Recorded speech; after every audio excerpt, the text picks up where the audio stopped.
me through some of the skills that someone working in an office like the one we see behind us might find easier, or some things that would be alleviated by taking on a discipline such as one we've been speaking about? The first one that always comes to mind with me is breathing.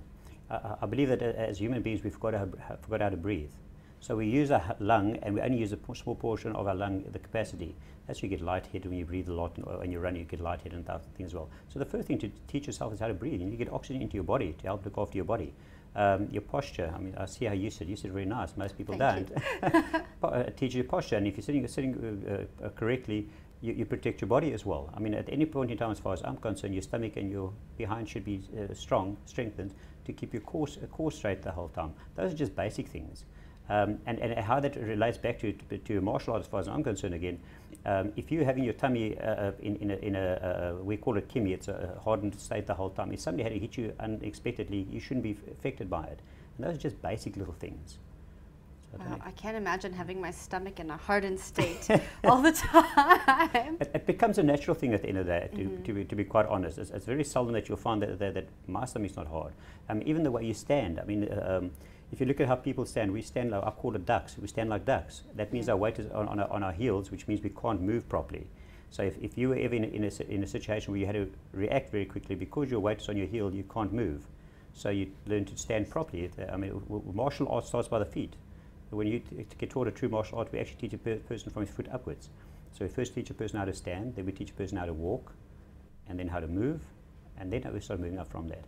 And that's all natural things from a human point of view, how you can look after yourself. So you really are starting from the beginning, learning how to walk again. Yeah, we got one of the black belts by me. She just had a little baby, and after she brings a child to the dojo, and I've been watching him as he started to sit and crawl. And it's no different really at the end of the day. Same. We'll just try to teach him to stand properly now. Now, how often do you go to the dojo in a week? I teach twice a week, train 5 times a week. I'm fortunate enough to have one in my house, a dojo in my house, so at least I can train at home as well.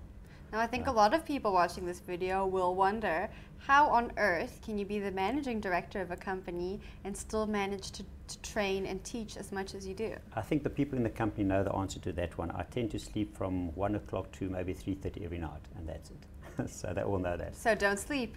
Yeah, absolutely. I think as you get older in life, and I hear this comment from a lot of people that are more mature, is you don't need to sleep. It's only the young ones that believe that must sleep there, 12 hours a day to get their beauty sleep in.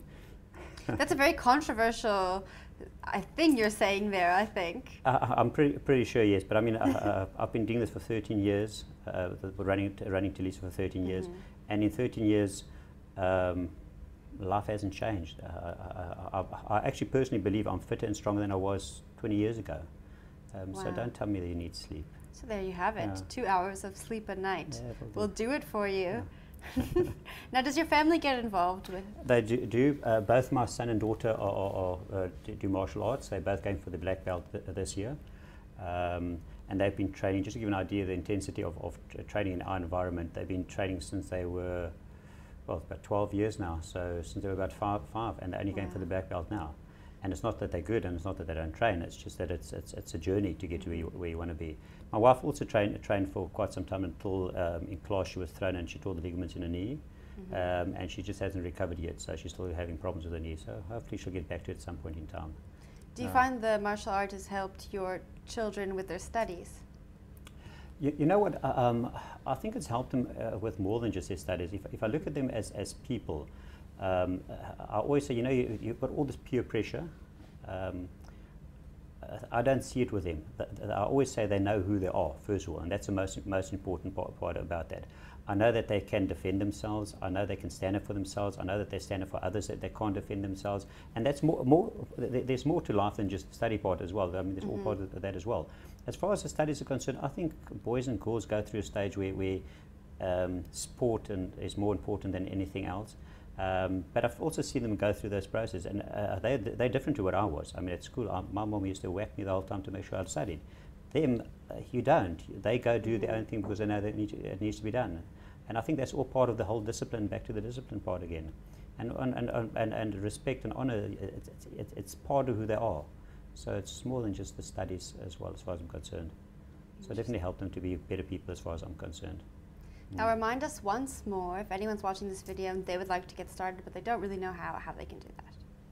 I think the easiest is just to go on the internet and just type in karate of some sort and see if there's some dojo close by. The second thing that's most important, I'd say, is to just go and do your homework about the place to see what it's about. So any karate form will get you as far where as you I'm need to go. concerned, well, I mean, there are good instructors in the different disciplines itself. If they want to do what we do, if you go to our website, I'm sure you'll be able to find something there. If you type in my name, you'll find it there. If you type in the name of karate and Bak is Bakkies, he's probably the most known martial art person in the world. I know we all know Chuck Norris. Yes, we do. Yeah, I mean, he even fought with Chuck Norris as well. So he fought for the Springboks as well. So there are many ways of getting through to karate or martial art, or even to us. And with SAGA, if you think of SAGA, SAGA, South African Goju Association, it also has a lot of other abbreviation meanings as well, but it's for us it's South African Goju Association. So just type in and you'll find us. Now, we're just about to wrap it up, but while you were speaking there, I thought I have to ask you, how has training in martial arts helped you emotionally? When I grew up, I was a fairly thin little boy that used to be thrown around quite a bit. And I mean, I think I've picked up about 25 kilograms from that time, and I'm not big either, so it's now thin I was. So it helped me get the confidence to know that I can defend myself, and the moment I knew I could defend myself, I knew I could address anybody and have an equal tie with anybody out there, no matter who it is.